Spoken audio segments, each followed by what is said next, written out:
பொன்னியின் செல்வனை பற்றி பேசும்போது பார்ட் 2 வருது இல்லையா, அதில் நீங்கள் ஏதோ கெஸ்ட் அப்பியரன்ஸ் பண்ணியிருப்பீங்கலாம் எதிர்பார்க்குறேன். தாடி நான் வேற படத்துக்கு வச்சுருக்கேன். அப்படி வேற படத்துக்காக வச்சுருக்கேன். எல்லாம் இந்த தாடியை பார்த்துட்டு எல்லாம் செகண்ட் பாட்டம் நானாவது. நிறைய பேருக்கு தெரியாத ஒரு விஷயம், சசிகுமார் வந்து ஒரு படத்தில் பாடியிருக்காருங்க. சில பேருக்கு மட்டுமே தெரிஞ்ச விஷயம். மீண்டும் அந்த முயற்சியெல்லாம் பண்ணுறதுக்கு உண்டான எந்த படத்தில் சொல்லுங்க. அந்த விஷயம் நிறைய தெரியாதுன்னு சொல்கிறேன். ஆனால் ஒரு படத்தில் நீங்கள் பாடியிருக்கீங்க கரெக்டாக? நான் வந்து வம்சம் படத்தில் வந்து நானும் அது கத்திருப்போம், சுவடு சுவடுன்னு ஒரு பாட்டு. ரஜினி சார் கூட இன்னுமே நிறையா பேர் உங்களை அடுத்தடுத்த படங்களை எதிர்பார்த்துட்டு இருக்காங்க. இன்னும் கமல் சார் கூட நடிக்கிறது, இல்லை மற்ற முயற்சிகள், தேடல்கள், இல்லை அவங்க கொடுக்கக்கூடிய அந்த ஆப்பர்ச்சுனிட்டிஸ் எதை கரெக்டாக பிளான் பண்ணிட்டு இருக்கீங்களா, இல்லை டேக் லைஃப் ஆஸ் இட் கம்ஸ்ன்னு போயிட்டு இருக்கீங்க? இல்லை உண்டாதான். எனக்கும் பேட்டாரமும் நான் எதிர்பார்க்கவே இல்லை ரஜினி சார் படத்தை நடிப்போன்னு. ரொம்ப சந்தோஷமாக இருந்தது. இதில் வந்து பாட்டே இல்லை, ரொம்ப ஜாலியாக உங்கள் டான்ஸ் ஆட வைக்காமல் என்ஜாய் பண்ணுற மாதிரி ஒரு ஸ்கிரிப்ட் இது. இதில் மேக்ஸிமம் ஃபைட் சீன்ஸ் ஜாஸ்தியாக இருக்குது, டெரிஃபிக்காக இருக்குது. உங்கள் முகமே பார்க்கல. படமே வந்து ஃபஸ்ட்லேருந்தே மூடே அப்படி தான் இருக்கும். சீரியஸான மூடில் தான் ஆரம்பிச்சிடும். அதனால தான் பாட்டு வைக்கணும்.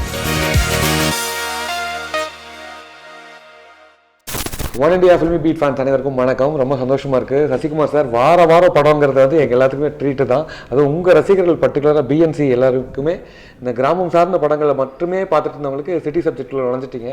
எப்படி இருக்குது இந்த நான் மிருகமாய் மாற அவுட் ஆஃப் த ரொட்டீனாக இருக்கேன், எப்படி இருக்குது? சத்யசிவா சார் கழுகு ஏற்கனவே படம் பண்ணியிருந்தார்.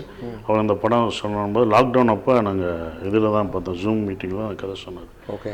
அதில் சொல்லும் போது எனக்கு ஒரு சவுண்ட் இன்ஜினியரு, சவுண்ட் எஃபெக்ட்ஸ் பண்ணுற ஒரு சவுண்ட் இன்ஜினியர், அவரோட லைஃப்பில் இருக்கிற ஒரு கதை அப்படின்னு சொல்லும்போது ஃபுல்லாக சிட்டி தான் அப்படின்னும்போது ஓகே, நம்ம தான் சவுண்ட் இன்ஜினியர் வந்து நம்ம ஒர்க் பண்ணும்போது டைரக்டர் ஒர்க் பண்ணும்போது பார்த்துருக்கோம், அவங்களோட பழகிட்டு இருக்கோம் இப்போ வரைக்கும். ஸோ அப்போ அதை இது எடுத்து பண்ணலான்னு சரின்னு சொல்லி பண்ணிட்டீங்க. இதில் வந்து பாட்டே இல்லை, ரொம்ப ஜாலியாக உங்கள் டான்ஸ் ஆட வைக்காமல் என்ஜாய் பண்ணுற மாதிரி ஒரு ஸ்கிரிப்ட் இது. ஸோ இதில் மேக்ஸிமம் ஃபைட் சீன்ஸ் ஜாஸ்தியாக இருக்குது, டெரிஃபிக்காக இருக்குது. உங்கள் முகமே பார்க்கல. படமே வந்து ஃபஸ்ட்லேருந்தே மூடே அப்படி தான் இருக்கும். அது சீரியஸான மூடில் தான் ஆரம்பிச்சிடும். அதனால தான் பாட்டு வைக்க முடியல. ஓகே. எங்கேயுமே ரிலாக்ஸோ, ஏன்னா படத்தில் சிரிக்க மாட்டேன். அந்த ஃபஸ்ட் சீன்லேருந்து அந்த சீரியஸ்னஸ் வந்துடும். ஸோ அதனால் எங்கேயுமே நான் படத்தில் சிரிக்க மாட்டோம். ஸோ அதுக்காக பாடல்கள் எங்கேயுமே வைக்க முடியல. ஸோ பாடல்கள் படங்களும் எனக்கு அதுவும் சந்தோஷமாக தான் இருக்குது. டான்ஸ் அதை காட்டிலும் ஒரு மூட் இருக்குது, சினிமாவுக்கு ஒரு மூட் இருக்குது. அந்த மூடில் அந்த ஃபிலிம் என்ன மூடில் போதோ அதுக்கு தகுந்த தான் போகும். இதுக்கு நான் நன்றி சொல்லணும்னா அது ராஜா சார், ப்ரொடியூசர் ராஜா சார் தான் சொல்லுவேன். ஏன்னா ப்ரொடியூசர் ஒத்துக்கணும். இதுக்கு கமர்ஷியல் பாயிண்ட்லாம் இந்த மாதிரி பாடல் கமர்ஷியல் இல்லை சார். என்னென்னா ஒரு பாடல் அப்படின்னு வைக்கும்போது அது ஆடியோ, அந்த சேனல்ஸ், யூடியூப் சேனல், இதில் வந்து ஒரு வியாபாரம் இருக்காது. கண்டிப்பாக இருக்கும். அப்போ அந்த பாட்டை இலக்குன்னா அவருக்கு வந்து காசு லாஸ் தான். அது லாஸ் தான். பாடல் இல்லாட்டினா எல்லாருக்குமே ஓகே புது படம் போது அது ப்ரொடியூசருக்கு லாஸ். அந்த லாஸை அக்செப்ட் பண்ணி அவர் ஒத்துக்கிட்டால் தான் அதில் வந்து பெரிய விஷயம். உண்மையிலே பெரிய விஷயம் தான். இந்த படம் ரிலீஸ் ஆகிற அதே தருணத்தில் அடுத்த வாரம் மாட்டை பிடிச்சி பயங்கரமாக மிரட்டிக்கிட்டு இருக்கீங்க. ஸோ அந்த மாடுடன் சண்டை போட்டு அந்த தருணங்கள் இருக்குல்ல, அது வந்து என்னதான் ப்ரெஸ் மீட்டில் சொல்கிறதுனால எக்ஸ்க்ளூசிவாக எங்களுக்கு சில சொல்ல இல்லை. அது அடுத்த வாரம் காரி வருது. இது எப்படி சிட்டி இதோ அது வந்து ஃபுல் வில்லேஜ் சப்ஜெக்டு. ஸோ எல்லா வகையான மாடுகள் அதில் இருக்கும். ஒவ்வொரு வகையான மாடுகள், பல வெரைட்டியான மாடுகள் நீங்கள் அதில் பார்ப்பீங்க. ஸோ காரில் என்னென்னா அந்த ஜல்லிக்கட்டு அந்த இதை பற்றின ஒரு விஷயம். இது மாடு மட்டும் இல்லை, குதிரையும் இந்த படத்தில் வரும். மாடு ப்ளஸ் குதிரையும் அதில் இருக்குது. அது வந்து குதிரைகளுக்கு அது படம் பார்க்கும்போது நீங்கள் தெரிஞ்சு காரி அப்படின்றது அந்த மாடோட பேர், அது வகையறா, அது காரின்ற ஒரு வகையான மாடு. அந்த மாடு தான் அந்த மாடுக்கும் எனக்குமான ஒரு விஷயம் தான் படம். ஸோ இந்த மாதிரி இப்போ அனிமல்ஸ் வச்சு படம் பண்ணும்போது நிறைய பிரச்சனைகள் வருமே பொதுவாக ப்ளூ கிராஸ். ஆமாம், அது வந்துடும். அது முன்னாடியே அதுக்கான விஷயங்கள் என்னென்ன பண்ணோம் அப்படின்றத எடுத்து அவங்க வச்சிடுறாங்க. முன்னாடி ஆரம்பிக்கிறதுக்கு முன்னாடியே அப்படி இருந்தது. இப்போ கொஞ்சம் தளர்த்திட்டாங்க. இன்னும் ரொம்ப ரெஸ்ட்ரிக்ஷன் இருந்தது. அப்போ எனக்கு ஒரு ஜல்லிக்கட்டு படம் வரும்போது அப்போ பண்ண முடியாத காரணம் இதான், நிறைய ரெஸ்ட்ரிக்ஷன் அப்போ ஆரம்பத்தில் போட்டிருந்தாங்க. ஸோ அப்போ பண்ண முடியாதுன்னும் போது இப்போ எல்லாமே வந்துருச்சு. உங்களுக்கு சிஜி வந்துருச்சு, எல்லாமே அதோட இது வந்தனால இப்போ அது சாத்தியமாக இருக்கும். ஓகே. சசிகுமார் அப்படிங்கிற இந்த பேர் இந்த ஹேஷ்டேக் போட்டாலே கூகுளில் பிஎன்சி ஆடியன்ஸுக்கு அவ்வளோ ஹாப்பினஸாக நிறைய கிராமங்களில் கனெக்ட் ஆகிறீங்க.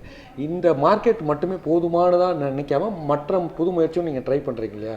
இது எந்த அளவுக்கு உந்து சக்தியாக இருக்குது? பிஎன்சி மட்டும் தான் அதிகமாக இருக்குது, சிட்டி சப்ஜெக்ட் சரியாக போக மாட்டேங்குது, ஒன்று ஃப்ளாப் ஆகுது, ஒன்று ஹிட் ஆகுது, ஒன்று ஆவரேஜாக போகுது. இது எப்படி பல்ஸ் பார்த்துக்கிட்டே இருக்கீங்க? இல்லை ஏதாவது ஒன்று தான் அது கிளிக் ஆகும். நம்ம பிஎன்சி கிளிக் ஆகிடுது, அது எல்லோரும் பார்த்துடுறாங்க நம்ம படம். அது நானாக பிளான் பண்ணி அது போனல, அது அமைஞ்சிருச்சு நான் பண்ண படங்கள்.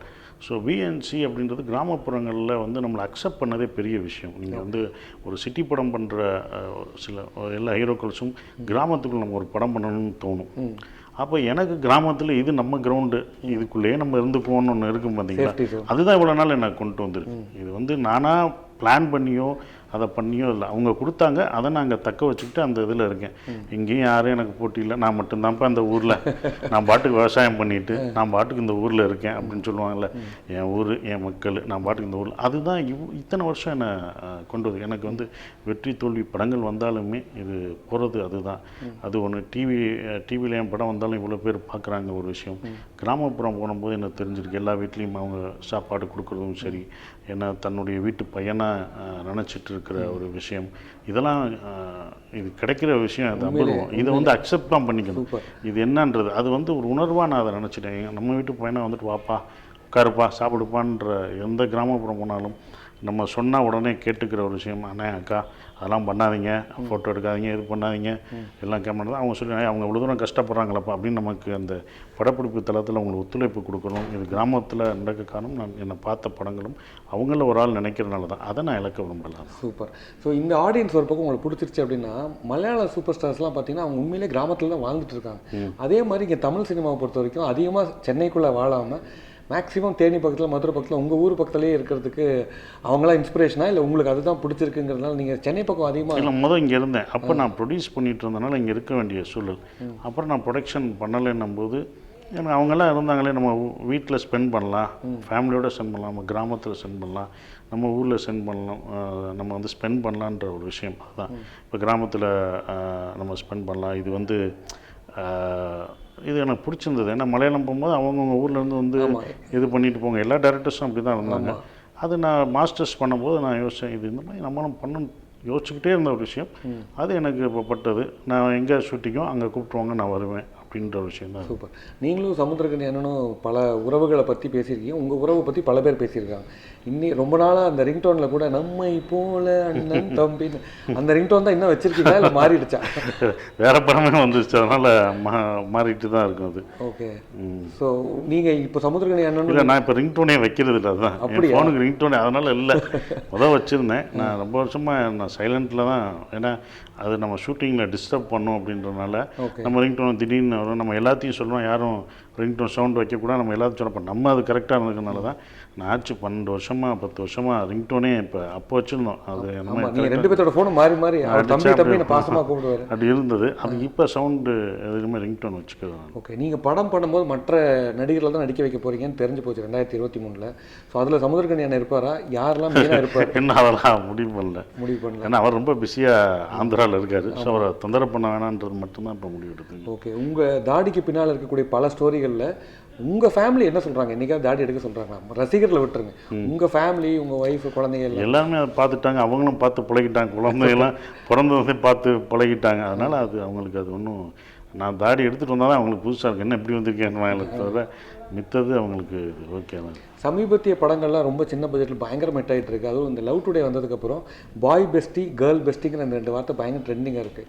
உங்களோட சிறுவயது காதல் பள்ளிக்கூடம்லாம் வரும்போது அந்த கேர்ள் பெஸ்டி பாய் பெஸ்டிலாம் இருந்தாங்க, காதலுக்கு அப்பாற்பட்டு? இல்லை, அது வந்து ஃப்ரெண்ட்ஸ் தான் நார்மலாக. இப்போ ஒன்று பேர் நம்ம வச்சுக்கணுமே தவிர எல்லா காலகட்டத்திலையும் ஒருத்தவங்க அப்படி இருந்திருப்பாங்க. நம்ம அதோட பேர் தான் மாறுது. நம்ம இங்கே வரும்போது இன்னும் ஒரு அடுத்த டிக்கெட் ஒரு 10 வருஷம் கழிச்சு பார்த்தீங்கன்னா அதுக்கு வேறு பேராக இருக்க போகுது கண்டிப்பாக. ஸோ அப்போ வந்து நம்ம ஒன்று வந்து மாறிக்கிட்டே இருக்கும். நம்ம ஒரு என்ன தொடுப்பா ஆளான்னு வாங்க, என்ன அந்த மாதிரி ஒவ்வொரு வார்த்தைகள் மாறும். அது வந்து மாறிக்கிட்டே தான் இருக்கும். ஆனால் இருப்பாங்க, எப்படியும் ஒருத்தர் இருந்துக்கிட்டே தான் இருப்பாங்க, ஒரு ஃப்ரெண்ட்ஸாக அது இருப்பாங்க அப்படின்னு. ஸோ உங்களுக்கு இப்போ இருக்கிற படங்கள்லாம் பார்க்குறீங்களா? டைம் இருக்காது? ஏன் நான் அங்கேயும் இல்லை மற்ற கதை விவாதங்கள் நிறையா போயிட்டதுனால? இல்லை, நான் ஷூட்டிங் வந்தாலும் ஃப்ரீயாக இருக்கும்போது பார்த்துறேன், படம் பார்க்குறீங்க. ஸோ இப்போ பொன்னியின் செல்வனை பற்றி பேசும்போது பார்ட் 2 வருது இல்லையா, அதில் நீங்கள் ஏதோ கெஸ்ட் அப்பியரன்ஸ் பண்ணியிருப்பீங்கலாம் எதிர்பார்க்குறாங்க. தாடி நான் வேற படத்துக்கு வச்சுருக்கேன், அப்படி வேற படத்துக்காக வச்சுருக்கேன். எல்லாம் அந்த தாடியை பார்த்துட்டு அது செகண்ட் பாட்டம் நான் அதில் கிடையாது. அது அவங்க அது ஏற்கனவே பண்ண கேரக்டர் தான், அவங்க பெஸ்ட்டாக பண்ணியிருக்காங்க, அவங்க தான் பண்ணுறாங்க. இது வேறு படத்துக்கு நான் வச்சது, இன்னும் முடியலை, அதுக்காக நான் வைக்கிறேன். அது தஞ்சாவூரில் ஷூட்டிங் போயிட்டுருக்கு, அங்கேருந்து தான் வந்தேன். அந்த படத்துக்காக அதுதான். சூப்பர். நான் மிருகமாய் மாற இந்த படம் வந்து இந்த ரிலீஸுக்கு அப்போது பயங்கரமான ப்ரமோஷன்ஸ் போயிட்டுருக்கு. உங்களுக்கு இந்த படத்தை பற்றி குறிப்பாக இந்த ஒரு விஷயத்துக்காக மக்கள் கண்டிப்பாக இந்த ஒரு தாட்டுக்காகவாது படம் பார்க்கணுன்னா என்ன சொல்ல விரும்புகிறீங்க? இல்லை, இது வந்து என்னென்னா ஒரு ஆக்ஷன் பார்க்குற ஒரு ஆக்ஷன் பேஸ்டு மூவி தான். த்ரில்லர், வயலன்ஸ் இருக்கும். ஸோ இதோட சவுண்ட் எஃபெக்ட்டும் ரொம்ப அற்புதமாக பண்ணியிருக்கோம். சவுண்ட் எஃபெக்ட்ஸ் ரொம்ப சவுண்டும், அதோட மியூசிக், ஜிப்ரானோட மியூசிக் இதில் ரொம்ப இம்பார்ட்டன்ஸாக இருக்கும். ஏன்னா சாங் இல்லை, அப்போ இவ்வளோ பெரிய த்ரில்லர் கொண்டு போகிறது வந்து மியூசிக் டைரக்டர் கையில் தான் இருக்குது. ஸோ அவரோட இது ரொம்ப அற்புதமாக இருக்குது. இதோட விஷயங்கள் அடுத்தடுத்து என்ன போகுன்ற ஒரு விஷயம் அது இந்த படத்தில் வந்து ரொம்ப முக்கியமானதாக இந்த படத்தில் இருக்கும். ஓகே. நிறைய பேருக்கு தெரியாத ஒரு விஷயம், சசிகுமார் வந்து ஒரு படத்தில் பாடியிருக்காருன்னு சில பேருக்கு மட்டுமே தெரிஞ்ச விஷயம். மீண்டும் அந்த முயற்சியெல்லாம் பண்ணுறதுக்கு உண்டான எந்த படத்தில் சொல்லுங்கள்? அந்த விஷயம் நிறைய தெரியாதுன்னு சொல்கிறேன். ஆனால் ஒரு படத்தில் நீங்கள் பாடியிருக்கீங்க கரெக்டாக? நான் வந்து வம்சம் படத்தில் வந்து நானும் அது கத்திருப்போம், சுவடு சுவடுன்னு ஒரு பாட்டு. நானும் பாண்டியராஜ், கனி சகோ 3 பேரும் பாடியிருப்போம். அதுக்கப்புறம் அந்த மாதிரி முயற்சிகள் பாடுவது எதுக்கு விட்டுட்டோம் நாங்கள். சரி, ஓகே. ரஜினி சார் கூட இன்னுமே நிறைய பேர் உங்களை அடுத்தடுத்த படங்களை எதிர்பார்த்துட்டு இருக்காங்க. இன்னும் கமல் சார் கூட நடிக்கிறது, இல்லை மற்ற முயற்சிகள், தேடல்கள், இல்லை அவங்க கொடுக்கக்கூடிய அந்த ஆப்பர்ச்சுனிட்டிஸ் எதை கரெக்டாக பிளான் பண்ணிட்டு இருக்கீங்களா, இல்லை டேக் லைஃப் ஆஸ் இட் கம்ஸ்ன்னு போயிட்டு இருக்கீங்களா? இல்லை, அது வந்தால் தான் எனக்கும் பேட்டாருக்கும் நான் எதிர்பார்க்கவே இல்லை ரஜினி சார் படத்தில் நடிப்போன்னு. ரொம்ப சந்தோஷமாக இருந்தது. ஸோ ரஜினி சார், கமல் சார்லாம் எனக்கு பிடிச்ச நடிகர்கள். அவங்கள பார்த்து தான் நாங்கள்லாம் வந்திருக்கோம். ஸோ அவங்க படங்களில் கூப்பிடுவோம், யார் சின்ன கேரக்டராக கூட போய் நடிச்சுட்டு தான் வருவோம். ஸோ அது கண்டிப்பாக பண்ணுவோம். சூப்பர். உங்களோட எல்லா முயற்சிகளும் வெற்றி பெறணுங்கிறது தான் எங்களோட ஆசையும் கூட. விதவிதமான டைமென்ஷன்ஸில் நிறைய கேரக்டர்ஸ் பண்ணிருக்கீங்க. இந்த நான் மிருகமாய் மாற உங்களுக்கு கொஞ்சம் அவுட் ஆஃப் த ரொட்டீனாக இருந்தாலும் இந்த படம் மாபெரும் வெற்றி அடைய வேண்டும் என்பது தான் எங்களோட ஆசையும். காரி படத்தில் மாடை மட்டும் பிடிக்காமல் ஆடியன்ஸோட பல்ஸையும் பிடிச்சிருக்கீங்க. ஸோ அதுவும் வந்து மிகப்பெரிய வெற்றி அடைய வேண்டும். ஸோ இன்னும் நிறைய வித்தியாசமான இயக்குநர்கள், உங்களோட இயக்கம் எல்லாம் வெற்றி அடையட்டும். தேங்க்யூ. ஒன் இண்டியா சார்பாக, ஃபில்மிபீட் டீம் சார்பாக வாழ்த்துக்கள். நன்றி, எல்லாருக்கும் நன்றி. நன்றி.